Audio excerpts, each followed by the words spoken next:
ویسے تو دنیا میں 38 لاکھ سے زیادہ مسجدیں موجود ہیں، لیکن کیا آپ جانتے ہیں کہ اس دنیا میں ایک مسجد ایسی بھی ہے جہاں پر صرف ایک امام اکیلے نماز پڑھتا ہے۔ اس دیش میں مسلمانوں کی آبادی شونیہ کے برابر ہے، اور حالات یہ ہیں کہ یہاں نہ تو مسلمان مسجدوں میں نماز پڑھنے آتے ہیں اور نہ ہی یہاں جماعت سے نماز ہوتی ہے۔ پیسیفک اوشین کے ساحلوں پر بسا ساموا دنیا کے ان چنندہ دیشوں میں سے ہے جہاں پر صرف ایک مسجد ہے، اور اس مسجد میں وہاں کے امام کے علاوہ کوئی نماز نہیں پڑھتا۔ اس دیش اور اس آئی لینڈ میں مسلمانوں کی آبادی صرف 60 کے قریب ہے۔ یہ دیش دنیا کے ان چنندہ دیشوں میں سے ہے جہاں پر اسلام سب سے آخر میں پہنچا۔ 1980 تک ساموا میں ایک بھی مسلمان نہیں تھا، لیکن 1980 میں جب یہاں کی حکومت کو مسلم کاریگروں کی ضرورت محسوس ہوئی تو ان کے ذریعے ہی اسلام ساموا کی دھرتی میں داخل ہوا۔ یہ وہی دور تھا جب سعودی عرب اور ملیشیا نے اسلام کے پرچار اور پرسار کے لیے اپنے لوگ ساموا بھیجے۔ مسلم دیشوں سے گئی جماعتوں اور سعودی عرب کی world assembly of Muslim youth کی کوششوں سے 1985 میں جس پہلے ویکتی نے اسلام قبول کیا تھا ان کا نام تھا الیاس وول۔ وہ ساموا کے پہلے ویکتی تھے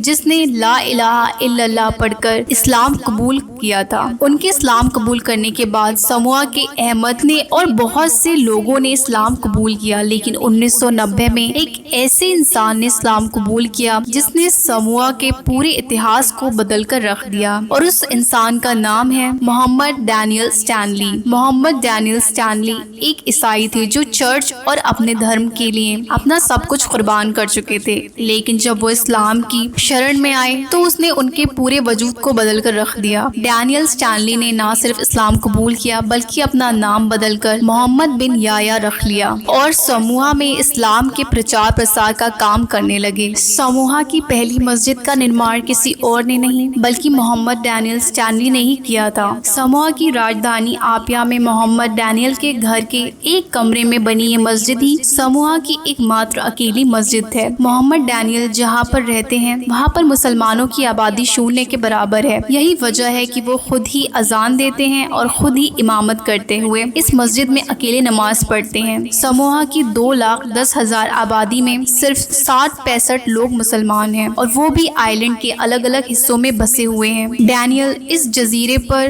ون مین آرمی کی طرح اسلام کا جھنڈا تھامے ہوئے مضبوطی سے کام کر رہے ہیں۔ آپ کو یہ جان کر شاید حیرانی ہو سکتی ہے کہ قرآن کو ساموئی بھاشا میں ٹرانسلیٹ کرنے کا کام ڈینیل اسٹینلی نے ہی کیا تھا۔ آج اگر ساموا کے لوگ اسلام کو پڑھ کر سمجھ رہے ہیں تو اس میں سب سے بڑا کردار اس شخص کا ہے۔ اسلام قبول کرنے کے بعد ڈاکٹر اسٹینلی نے اپنی پوری زندگی اسلام کو وقف کر دی، اور وہ امریکہ کی ہارٹفورڈ یونیورسٹی سے گریجویٹ تھے۔ ان کے پاس 3 PhD کی ڈگری اور 5 بلیک بیلٹ ایوارڈ تھے۔ وہ چاہتے تو دنیا کے کسی بھی بڑے سے بڑے سنستھان میں اپنے پیسے اور شہرت کما سکتے تھے، لیکن انہوں نے اسلام کو چنا، اور آج وہ ساموا کی زمین پر ایک مسجد میں اسلام کے علم کو تھامے ہوئے ہیں۔ ساموا میں آج بھی 98% آبادی عیسائیوں کی ہے، لیکن شاید ہی کوئی انسان ہو جو ڈاکٹر اسٹینلی کو نہ جانتا ہو۔ ڈاکٹر اسٹینلی اسلام کے پرچار پرسار کے لیے ساموا میں وبھن پردرشنی اور ایگزیبیشن کا آیوجن کرتے رہے ہیں تاکہ لوگ مسجدوں میں آ کر اسلام کو قریب سے سمجھ سکیں۔ اسلام کا اتہاس اسٹینلی جیسے لوگوں کی کہانیوں سے بھرا پڑا ہے جنہوں نے اپنی قربانی سے کرانتی کی ایسی گاتھائیں لکھی جنہیں دیکھ کر انسانیت دنگ رہ گئی۔ محمد ڈینیل اسٹینلی یعنی محمد بن یحییٰ آج پوری